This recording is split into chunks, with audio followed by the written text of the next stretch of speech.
Les matins de France Culture, Guillaume Erner. Nous avons décidé de rassembler un certain nombre d'affaires, des affaires qui, a priori, ne se ressemblent pas, sauf peut-être sur un point, la question des libertés publiques. Dissolution des soulèvements de la terre, annulation de l'agrément d'Anticor ou encore menace sur les subventions de la Ligue des droits de l'homme, les atteintes aux associations semblent se multiplier depuis la mise en application de la loi sur le séparatisme il y a de cela un an. D'abord adoptée pour lutter contre les risques terroristes, la législation est ainsi aujourd'hui accusée de criminaliser certains mouvements, notamment les mouvements de gauche et d'ultra-gauche, dans un contexte où nos libertés publiques sont au centre des débats, de notre droit à porter de ce que l'on souhaite à notre liberté d'expression, dont les limites divisent la société. Alors, l'équilibre démocratique français est-il en péril? Pour en parler, nous sommes avec des avocats. Clara Gandin, bonjour. Clara Gandin, vous êtes avocate au barreau de Paris en droit social et vous travaillez sur les discriminations pratiquées par l'État, notamment contre les associations. Ici même, dans ce studio, Ainoa Pasquale, bonjour. Vous êtes avocate au barreau de Paris. Vous êtes l'une des avocates du collectif Les Soulèvements de la Terre, dont le ministre de l'Intérieur, Gérald Darmanin, a annoncé la dissolution la semaine dernière. Et enfin, en duplex, Paul Cassia. Bonjour. Paul Cassia, vous êtes professeur de droit public et membre du conseil d'administration de l'association Anticor, qui vient de perdre son agrément. Paul Cassia, est-ce qu'un professeur de droit public voit en général, je dis bien en général, la question des libertés publiques menacées aujourd'hui en France? En tout cas, c'est sûr que la balance se déséquilibre et j'en veux pour preuve que il serait difficile de citer une réforme récente qui irait dans le sens favorable à l'augmentation de ces libertés. On peut citer beaucoup d'exemples de législation, de jurisprudence qui sont défavorables aux libertés, mais une réforme qui viendrait accroître les libertés dans la période récente, je suis en difficulté d'en mentionner une seule. Donc il me semble qu'il y a une tendance très forte à la restriction des libertés au profit de l'ordre public. Et cette tendance est de plus en plus marquée, de mon point de vue. La perte de l'agrément d'Anticor que vous venez de mentionner en constitue un symbole, hélas, malheureux. Alors, on va revenir évidemment sur cette perte d'agrément, mais au-delà de cela, les juristes peuvent par exemple distinguer la liberté positive et la liberté négative, et le fait que l'organisation du débat public suppose un encadrement, faute de quoi il n'y a pas de véritable liberté. Qu'en pensez-vous, Paul Cassia? Évidemment qu'il faut encadrer les libertés. Il n'y a pas de liberté pour laquelle il n'y a pas d'encadrement. Il faut toujours trouver un équilibre entre les libertés d'une part et la préservation de l'ordre public de l'autre.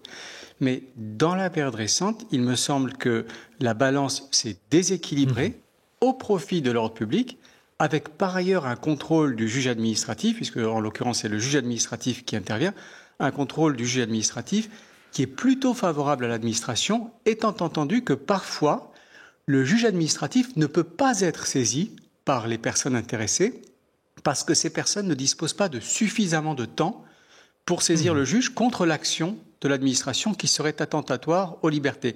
Il y a là une perversité très forte qu'il faut absolument dénoncer. Il arrive parfois que des administrations prennent des mesures qui sont attentatoires aux libertés, que nous n'avons pas le temps de contester utilement devant le juge. Et ce procédé nouveau est très très dommageable pour les libertés. Alors, première illustration de cette question des libertés, de la menace sur les libertés publiques pour certains, eh bien, la dissolution du collectif Les Soulèvements de la Terre, vous en êtes le conseil, Maître Pasquale. Pourquoi avez-vous protesté contre la dissolution de ce collectif ? Merci. Alors, c'est intéressant que vous utilisiez le mot de collectif pour parler des soulèvements de la Terre, parce que le gouvernement, lui, vraiment tend à les désigner comme une nébuleuse d'activistes ou un groupement. Et c'est pour ça, d'ailleurs, qu'il se permet de le dissoudre. Mais vous parlez de collectif, nous, on parle même de mouvement. On parle du mouvement des soulèvements de la Terre, qui, à notre sens, est un mouvement écologiste, qui porte une nouvelle voix, une nouvelle parole, qui tend à défendre l'écologie et à dénoncer les problématiques actuelles. Est-ce que ce sont des catégories, pardonnez-moi maître, est-ce que ce sont des catégories juridiques? Est-ce qu'on distingue par exemple une association d'un mouvement, d'une entité, que sais-je encore? Ou est-ce qu'il s'agit de termes qui finalement sont des termes utilisés dans le débat public? Alors, le droit parle d'association et de groupement de fait. Un groupement de fait, ce serait comme une association, sauf qu'elle ne serait pas déclarée en préfecture. Mais un groupement, ça signifierait aussi une forme de hiérarchie, une forme d'organisation très particulière. Et dans le mouvement des soulèvements de la terre, on n'a pas du tout cette forme-là. On a un mouvement qui est horizontal, dans lequel il n'y a pas de dirigeant, contrairement à ce que persiste à soutenir le gouvernement. Et donc, il s'organise plutôt de manière horizontale et par des collectifs locaux. Mais est-ce que c'est important qu'il y ait un dirigeant, des dirigeants? C'est absolument important parce que si quelqu'un venait vous dire qu'on va dissoudre le mouvement féministe, vous auriez envie de rire. Et en fait, dissoudre les soulèvements de la terre, ça revient à vouloir dissoudre un mouvement écologiste. Et dans les faits, ça paraît quand même très compliqué. Mais si ce mouvement, au travers par exemple des réseaux sociaux, parce que j'imagine que les réseaux sociaux ont absolument tout bouleversé dans ce domaine, c'est-à-dire que jadis, ce type de mouvement ne pouvait pas exister de la même manière que les soulèvements de la terre existent. Dans ces conditions, est-ce que les réseaux sociaux n'imposent pas justement une autre législation? Alors, toujours plus de législation, c'est jamais un très bon signe pour les libertés. Donc, je serais tentée de vous répondre absolument non. Mais est-ce que vous le diriez, par exemple, Maître Pasquale, si ce mouvement était un mouvement qui n'avait pas votre sympathie, ou bien, pour prendre des exemples précis, eh bien, si par exemple il s'agissait d'un collectif d'identitaires? Alors, moi, je suis l'avocat du mouvement des soulèvements de la terre, donc je défends avant tout ce mouvement sans exprimer ma situation personnelle, mon ressentiment personnel par rapport à ça.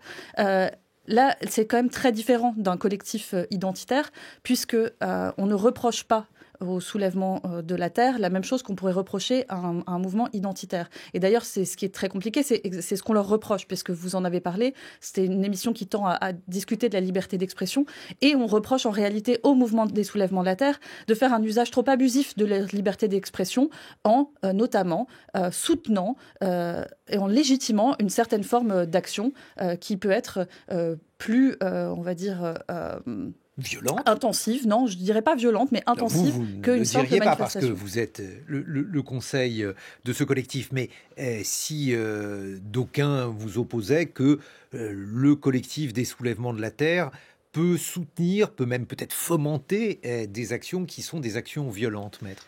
Alors, le problème de la notion de violence, c'est qu'elle a une définition aussi juridiquement. C'est-à-dire que dans le code pénal, on parle de violence contre les personnes, mais on ne parle pas notamment de violence contre les biens. Et le décret de dissolution, le code de la sécurité intérieure, permet de dissoudre des associations ou des groupements qui inciteraient à la commission de violence contre les biens. Mais ça ne veut absolument rien dire.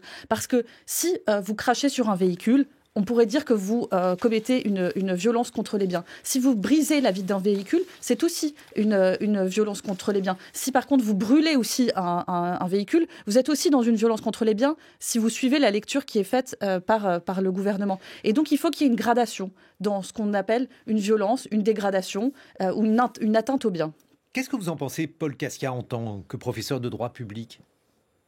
Alors, d'abord, la procédure de dissolution d'un groupement de faits est extrêmement rare. Et ce n'est pas une association, les soulèvements de terre, c'est un groupement de faits. Et il faut quand même se rappeler que le gouvernement a longuement hésité avant de prononcer cette dissolution. Ça fait plusieurs semaines, voire plusieurs mois qu'on en parle. Et le gouvernement a attendu de cumuler un certain nombre d'éléments avant de décider cette dissolution au Conseil des ministres.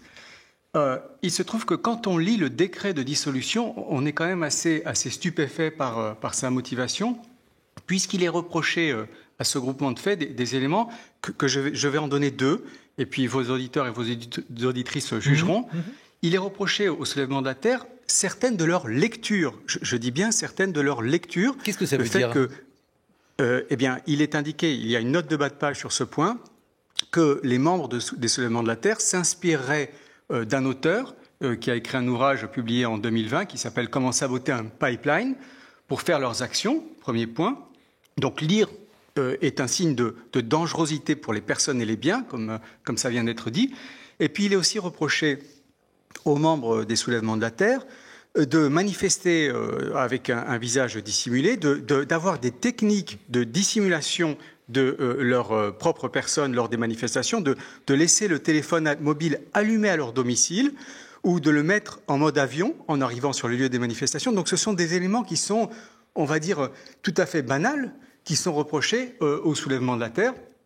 Et donc il y a là une balance que le juge devra faire entre la liberté d'association, qui est quand même une liberté fondamentale que le Conseil constitutionnel a soulignée en 1971, et une dissolution qui a des conséquences très importantes à la fois pour le mouvement, mais aussi pour chacun et chacune des membres de ce mouvement. Mais et il me Paul semble, Cassia, c'est mon opinion pardonnez-moi, comme personnelle. vous êtes en duplex, oui. C'est compliqué de ne pas vous interrompre. Le livre que vous évoquiez, Comment saboter un pipeline, qui est un livre désormais une sorte de classique parmi les activistes écologistes d'Andreas Malm, ce livre qui explique comment apprendre des luttes passées et comment faire des actions contre les biens, donc en l'occurrence par exemple un pipeline. Est-ce que ça ne pose pas un autre problème qui est celui par exemple du respect de la propriété privée?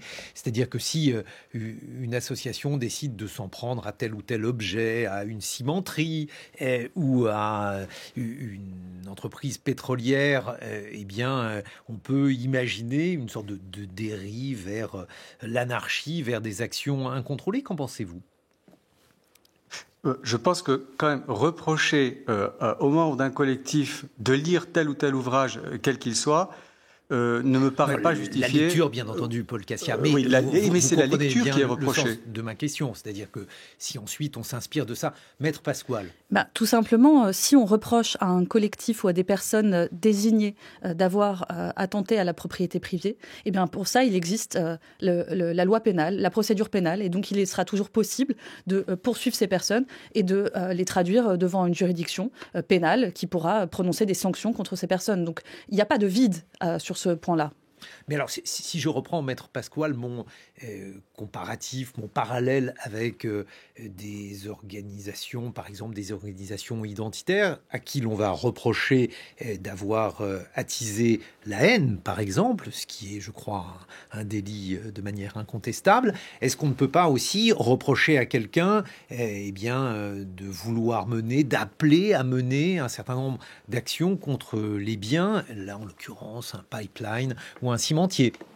Mais écoutez, regardez dans l'histoire un petit peu le nombre de collectifs qui ont appelé à commettre des atteintes aux biens, que ce soit Greenpeace, que ce soit la FNSEA d'ailleurs, qui est à l'origine, même en tout cas de cette dissolution. Il y a toujours eu des modes d'action. Parce que vous pensez que c'est la FNSEA qui est derrière la décision de dissoudre les soulèvements de la Terre? Il semblerait qu'il y ait une pression de la part de la FNSEA qui aurait entraîné une précipitation de la dissolution. Donc qui est en fait le plus gros des syndicats agricoles, qui est considéré comme étant proche des milieux agro-industriels?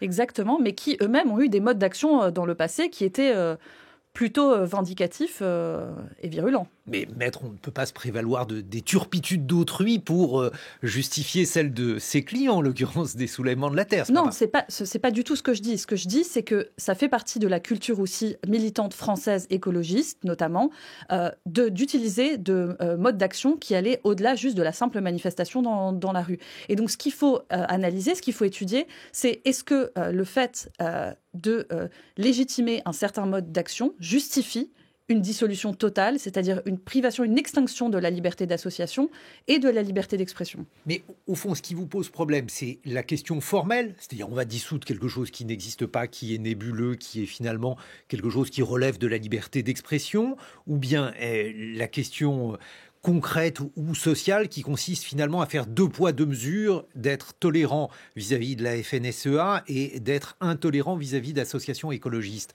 Alors, il y a 2 choses qui me posent problème. La première, c'est vouloir dissoudre un mouvement. Ça me paraît d'être une aberration, même juridique. Et ensuite, c'est les fondements qu'on a invoqués pour justifier cette dissolution, en soutenant notamment que les soulèvements de la Terre seraient un mouvement qui provoquerait la commission de violences contre les biens et les personnes.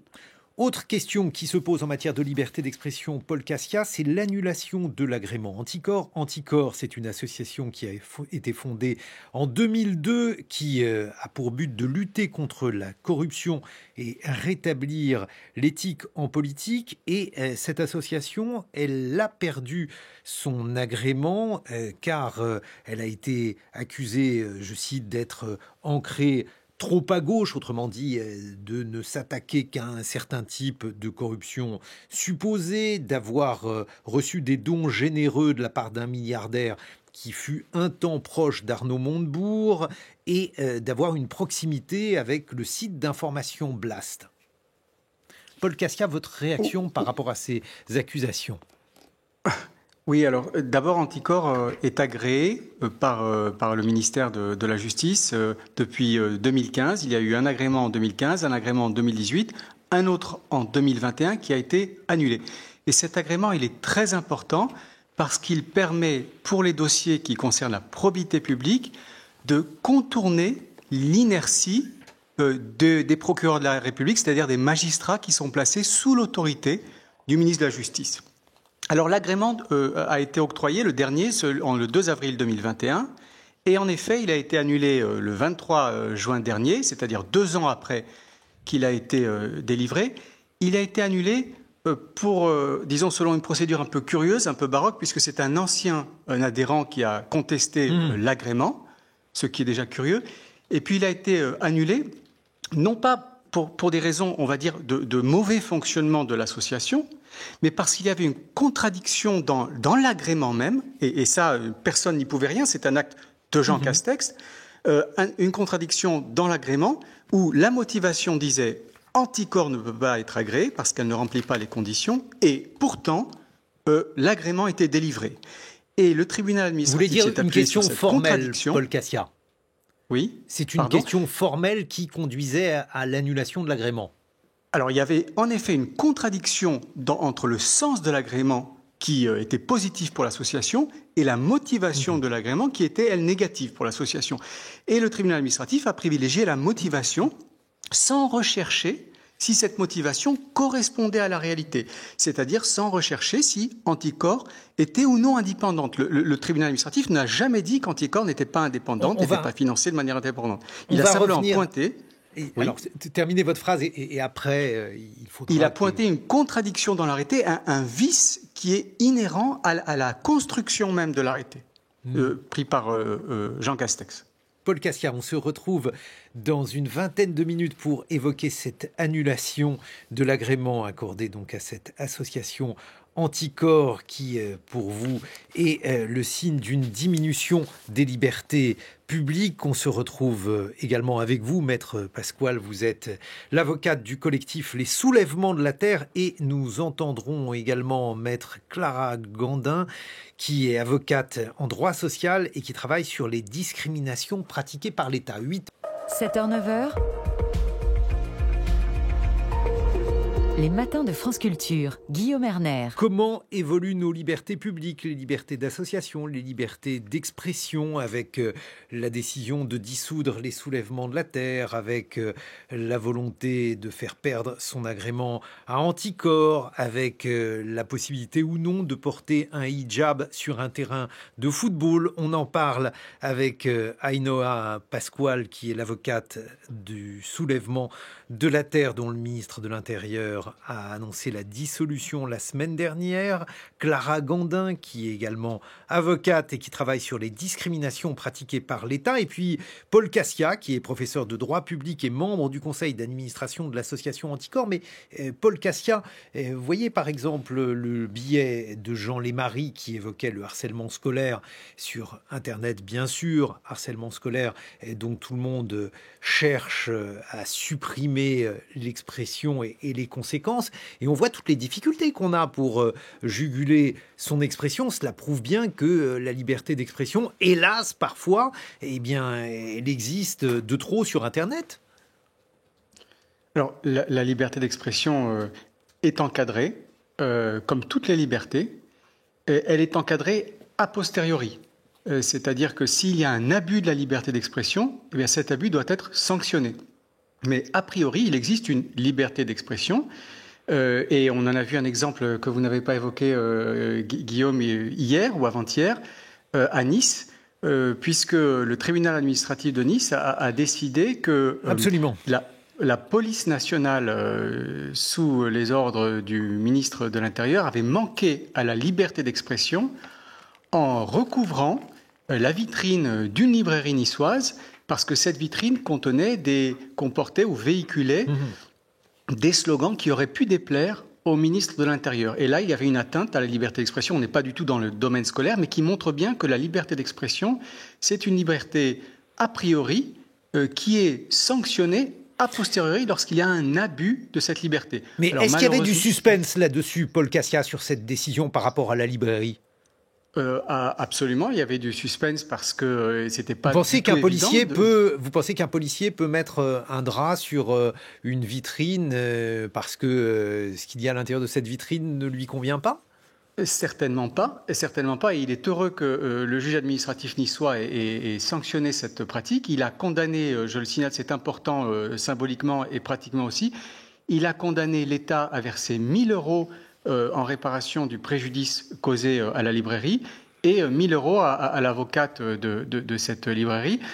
Pourquoi ? Parce que il y avait un préjudice commercial qui a été causé par le fait d'attenter ainsi à la liberté d'expression de cette librairie. Mais le procédé même qui consiste pour des agents de l'ordre public à recouvrir la vitrine d'une librairie pour que le ministre ne voit pas les slogans qui sont imposés, c'est un procédé qui est tout à fait antinomique avec la liberté d'expression et je crois qu'il doit alerter tout le monde. Donc il est heureux que le juge administratif ait posé un jalon sur ce point en indiquant que ce procédé est clairement contraire à la liberté d'expression. Paul Cassia, il y a quelques instants, on évoquait Anticor, association dont vous êtes membre et qui a perdu son agrément. Qu'est-ce que ça veut dire perdre son agrément ? Puisque l'AFP nous apprend aujourd'hui que l'association dont vous êtes membre, Anticor, a déposé plainte mardi auprès du parquet national financier pour soupçon de favoritisme.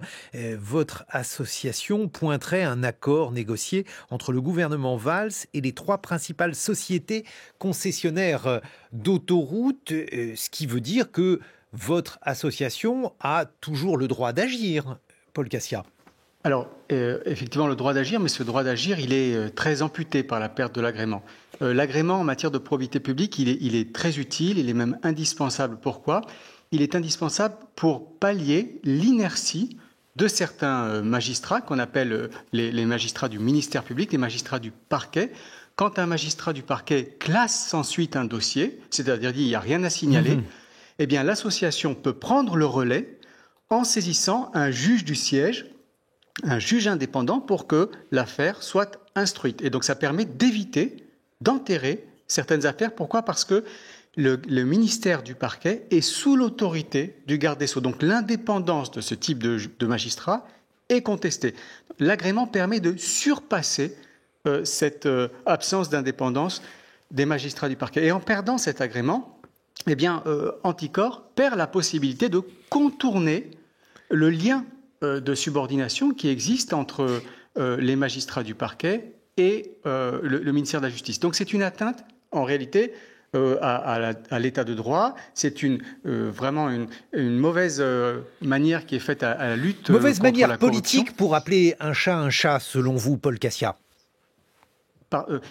Est-ce que le jugement est politique, c'est ça, Guillaume, oui. que vous me demandez ? Est-ce que au final, cet agrément a été retiré à votre association, à l'association Anticor, parce que politiquement, elle pouvait représenter une gêne, par exemple ? Alors, que Anticor représente politiquement une gêne, c'est parfaitement normal, puisque Anticor se vit comme un contre-pouvoir citoyen.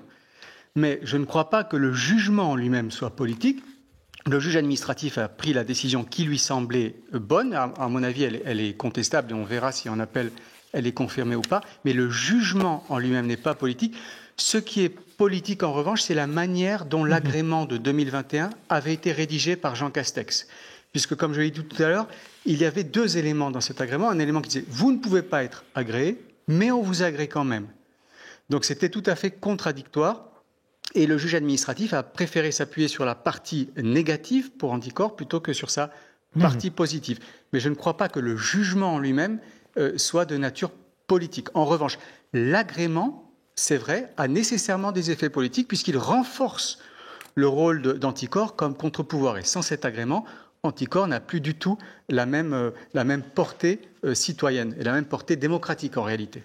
Autre question, cette fois-ci une question qui relève, en tout cas en première analyse, de la liberté vestimentaire, une question qui est liée par exemple au port du hijab, puisque aujourd'hui jeudi, le Conseil d'État devrait se prononcer sur un point du règlement de la Fédération française de football qui proscrit le port de tenues manifestant une apparence religieuse, dont le voile. C'est la question dite des hijabeuses. Clara Gandin, vous êtes avocate au barreau de Paris en droit social et vous travaillez sur ce type de discrimination. Que pensez, selon vous, de cette interdiction ?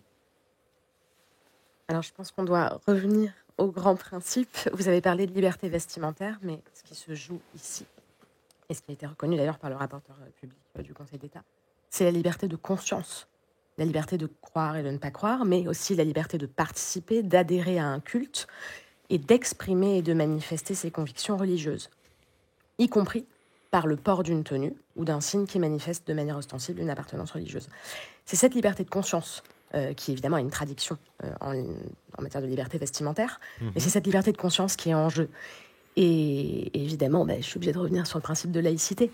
Évidemment. Parce que la loi de 1905 qui a acté la séparation des églises et de l'État, et qui a pour corollaire la neutralité de l'État et des services publics, des agents du service public, cette neutralité, elle ne concerne que l'État. C'est l'État qui ne reconnaît et ne subventionne aucun culte, justement pour permettre le respect d'un autre grand principe, qui est celui de l'égalité devant la loi de tous les citoyens, et les non-citoyens d'ailleurs, sans distinction d'origine, de race et de religion. Donc c'est ces grands principes qui sont en jeu ici. Mais alors là, en l'occurrence, maître, ce qui pose problème, c'est l'article 1 de la Fédération française de football, puisque cet article, il dit que, je cite, « Tout port de signe ou tenue manifestant ostensiblement une appartenance politique, philosophique, religieuse ou syndicale est interdit », donc là, en l'occurrence, sur un terrain de foot. Comment aller à l'encontre de cet article ? Alors, je vous parlais de liberté de conscience. Cette liberté de conscience, évidemment qu'elle n'est pas absolue et qu'elle peut être limitée. Le truc, c'est que porter atteinte au droit, à la manifestation d'une conviction religieuse, et là on parle bien du port du foulard, c'est porter atteinte à la liberté de conscience. Cette atteinte, elle doit être justifiée par un objectif légitime et proportionné au but recherché. Ça, c'est le grand principe qu'on retrouve partout. Alors, par exemple, donc l'idée de la laïcité, est-ce qu'on peut imaginer que la laïcité soit supérieure à la liberté de conscience ?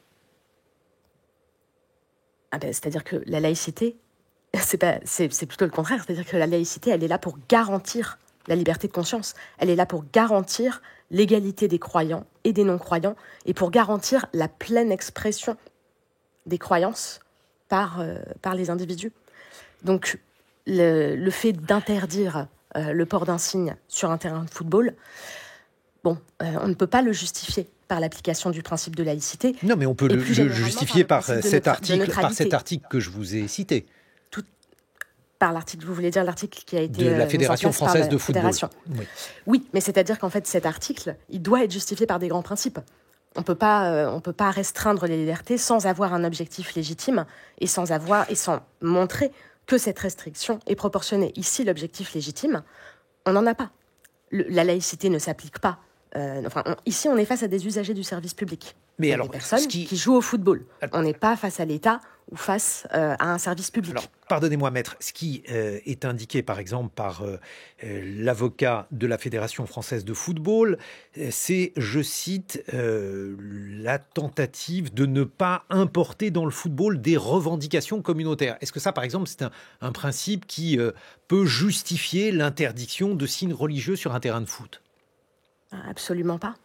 En fait, les principes qui pourraient justifier des restrictions au port de signes manifestant ostensiblement une appartenance religieuse, comme je vous le disais, il y a la neutralité, qui ne s'applique donc pas dans le cadre du football. il y a l'atteinte, sauf quand on parle de compétition internationale où la France est représentée par des athlètes. Là, on est vraiment dans un cas différent. Les deux limites, les deux seules limites juridiques pardonnez-moi, qui existent... maître, la question de la neutralité, la neutralité, c'est un concept qui peut paraître vague si on considère, par exemple, qu'on a affaire... Alors, donc là, l'avocat de la Fédération française de football dit signe communautaire.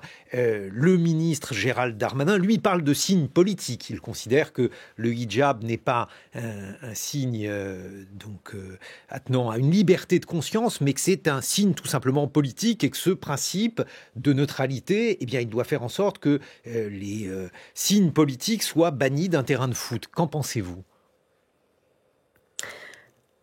Alors, première chose, les deux limites qui peuvent être posées à cette liberté de manifester son appartenance religieuse, c'est l'atteinte au fonctionnement normal du service ou le caractère prosélyte. C'est là où ça rejoint exactement ce que vous me dites. Caractère prosélyte ou provocateur du port de signe.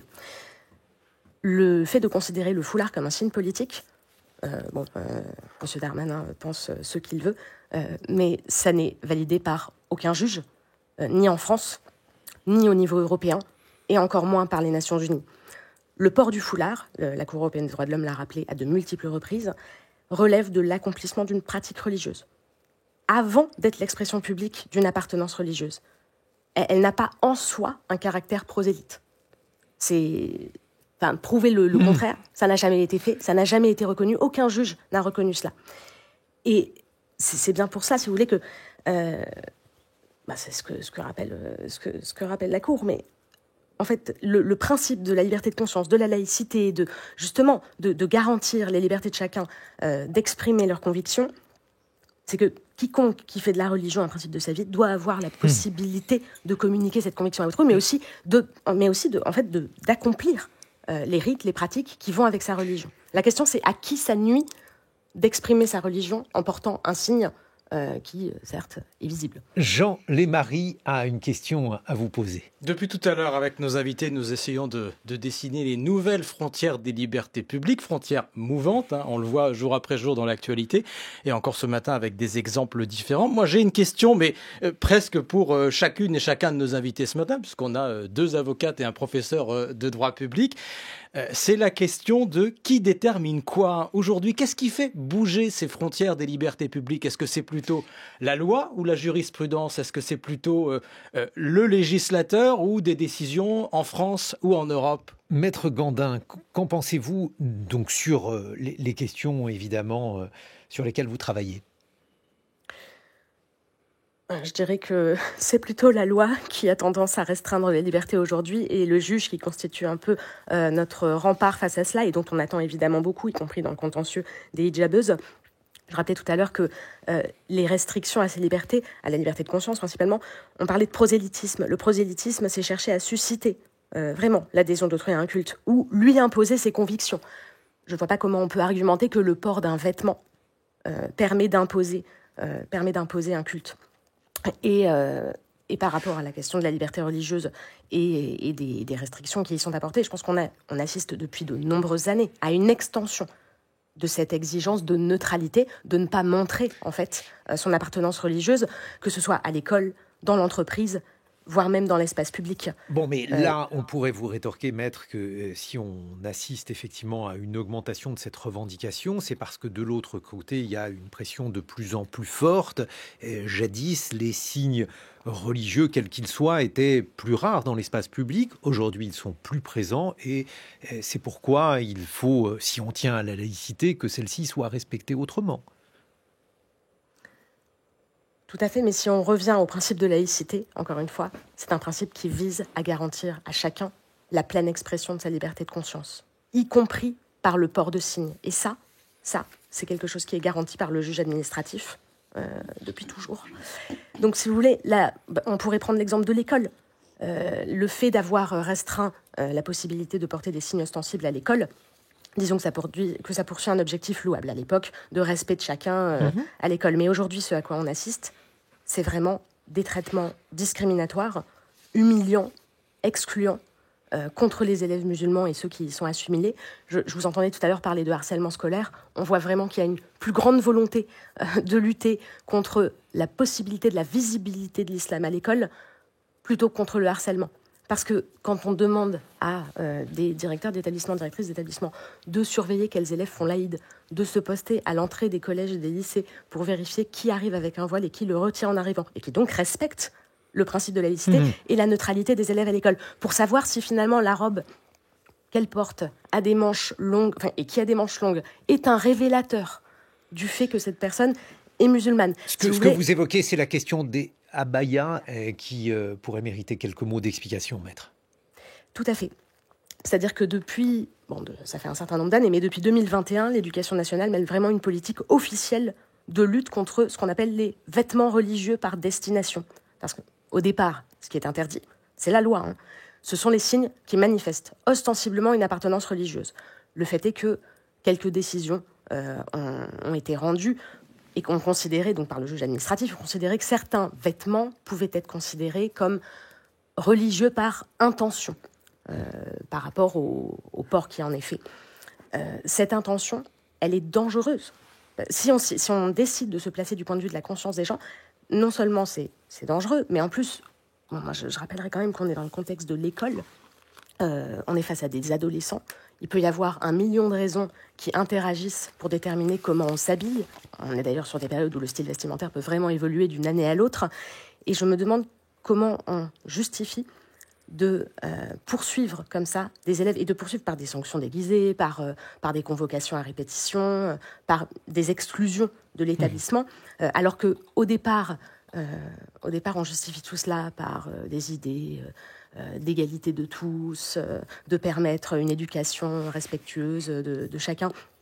Mais là, on se retrouve en fait avec des exclusions, avec un ostracisme complet d'élèves qui juste portent des tenues qui ne plaisent pas au pouvoir politique. Je rappellerai juste quand même que cette tenue aussi, c'est toujours cette police du vêtement, elle vise toujours les jeunes filles. Il y a 2 ans, je ne sais pas si vous vous souvenez, non, mais on avait eu un autre. La question du camis, elle touche les jeunes garçons. Tout à fait, mais le fait est que la majorité des signalements qui ont lieu aujourd'hui et qui sont surveillés par l'État, elles concernent les jeunes filles. Elle concerne les abayas. Paul Casca, un mot de conclusion sur cette question très large des libertés publiques avec les craintes que vous exprimiez en introduction de cette émission. Deux mots. D'abord sur la question des hijabeuses. En fait, une question qui est très très classique en droit administratif. La Fédération française de football, c'est un service public. Et pour les services publics, on distingue très classiquement les agents du service public, le personnel de la Fédération française de football, des usagers et des usagères. Comme nos étudiants ou nos étudiantes, les licenciés des fédérations françaises ont le droit de porter tout signe religieux, tout signe politique, tout signe syndical, tout signe philosophique, dans les limites qui viennent d'être rappelées par vos invités. Donc il n'y a là rien de nouveau en réalité sous le soleil administratif. C'est ce qu'on fait à l'université. Nos étudiantes, nos étudiants peuvent porter des signes religieux dès lors que l'ordre public universitaire n'en est pas troublé, et il doit en aller de même pour les joueurs et les joueuses, quel que soit le sport. Vous voyez bien, Paul Casca, c'est ça qui aujourd'hui est évidemment au cœur du débat. Qu'est-ce qui trouble ou non l'espace public ?